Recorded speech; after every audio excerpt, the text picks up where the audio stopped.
네, 오늘은 에베소서 4장 11절, 12절 말씀을 공부하겠습니다.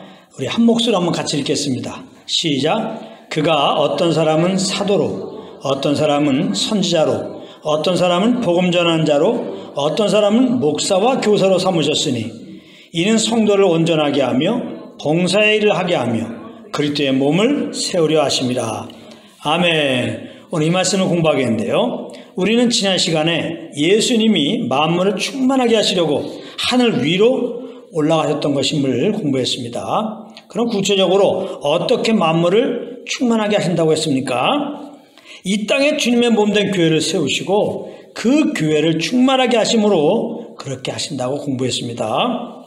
그래서 예수님은 하늘에 올라가시고 10일 뒤에 오순절날 마가의 다락방에 모여서 기도하고 있던 120문도에게 성령을 부어주심으로 이 땅에 교회를 탄생시켰던 것이라고 공부했는데요. 오늘 본문은 좀 더 구체적으로 주님이 세우신 이 교회를 어떻게 충만하게 세워나가는 것인지를 말씀하고 있는 내용입니다. 11절에 보면은 5가지의 직임을 받은 사역자들이 나오는데요. 예수님은 교회 가운데 이렇게 사역자를 세우시고 그들로 하여금 주님의 몸된 교회를 세워나가신다는 것입니다. 12절입니다. 이는 성도를 온전하게 하며 봉사의 일을 하게 하며 그리스도의 몸을 세우려 하심이라. 이렇게 말씀하고 있습니다. 이것은 하나님이 교회 가운데 왜 사역자들을 세우시는지 그 이유를 말씀하고 있는 것입니다. 그 이유는 뭐라고요? 성도를 온전하게 하기 위함이라는 것입니다. 성도를 온전하게 한다는 것은 봉사의 일을 하게 하는 것을 말하는 것입니다. 그러니까 봉사의 일을 하지 못하면 그는 온전한 성도가 아니라는 말입니다. 그렇다면 봉사의 일이란 무엇일까요? 교회에서 맡은 일을 잘하는 것일까요? 예를 들어서 교회 청소 잘하기, 주차관리 잘하기, 주일학교 교사 일 등을 잘하는 것 말입니다. 물론 이런 일들도 교회에서 중요하고 당연히 봉사일에 포함되는 것입니다. 그러나 봉사의 일의 그 근본적인 의미는 이런 어떤 맡겨진 일을 잘 수행하는 것을 말하는 것이 아닙니다. 이런 것들은 믿지 않아도 얼마든지 종교적인 열심으로 할 수 있는 것들입니다. 그렇다면 봉사일의 그 근본적인 의미는 무엇일까요? 빌립보서 3장 3절입니다. 하나님의 성령으로 봉사하며 그리스도 예수로 사랑하고 육체를 신뢰하지 아니하는 우리가 곧 할례당이다. 그랬습니다. 여기 보면 참 할례파란 누구냐? 제일 먼저 하나님의 성령으로 봉사하며 그랬습니다. 성령으로 봉사하는 자가 참 할례파다. 이렇게 말씀하고 있는 거예요. 성령으로 봉사하는 자가 온전한 성도다. 이 말씀입니다. 그렇다면 성령으로 봉사한다는 것은 무엇일까요? 주님의 몸된 교회에서 성령의 인도하심을 따라서 무엇을 하는 것을 말하는 것입니다. 이렇게 예수님은 교회 사역자들을 세워서 성도들이 성령의 인도하심을 따라서 무엇을 하는 자로 온전히 세워가신다. 이 말씀입니다. 이렇게 교회 성도들이 온전하게 세워지는 것이 곧 교회가 온전하게 세워지는 것이요 곧 교회가 충만하게 되는 것이다. 이런 것입니다. 그럼 다시 11절로 돌아와 보면 여기에는 5가지 직임문사가 나옵니다. 그가 어떤 사람은 사도로, 어떤 사람은 선지자로, 어떤 사람은 복음 전하는 자로, 어떤 사람은 목사와 교대로 삼으셨으니 이렇게 말씀하고 있습니다. 여기에 나오는 직임의 은사는 그야말로 은사로 세워진 것입니다. 내가 하고 싶어서 세워지는 것이 아니고 누가 추천해서 세워지는 것이 아니라 예수님이 부활승천하여서 보내주신 성령님의 은사를 받고 그렇게 성령으로 세워진 것입니다.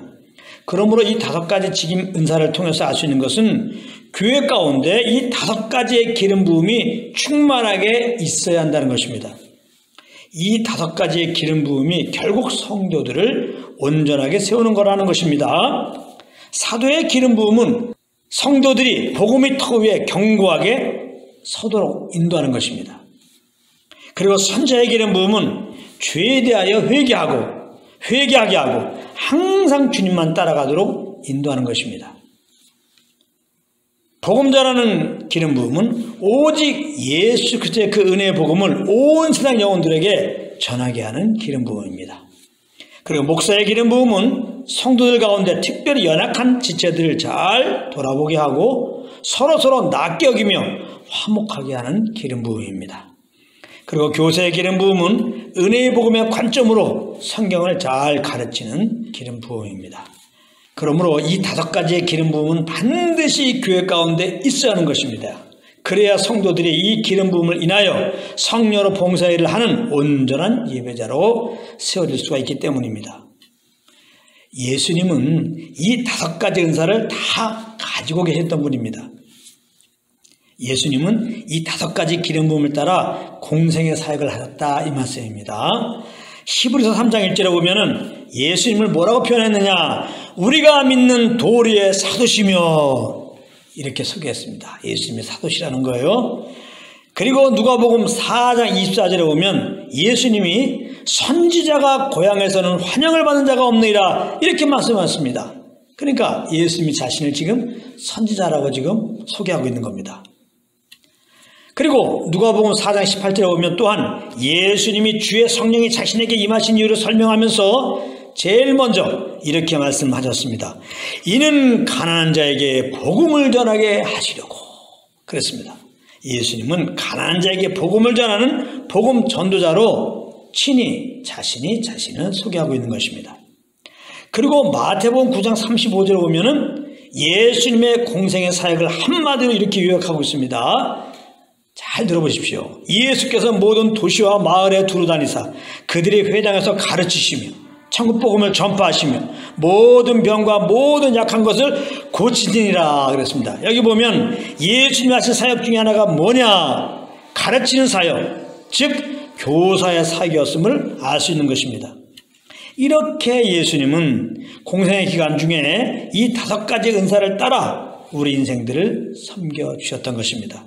그리고 지금은 주님의 몸된 교회의 사역자들을 세우시고 그 세우신 사역자별로 각각 은사를 나누어주고 계시다는 사실입니다.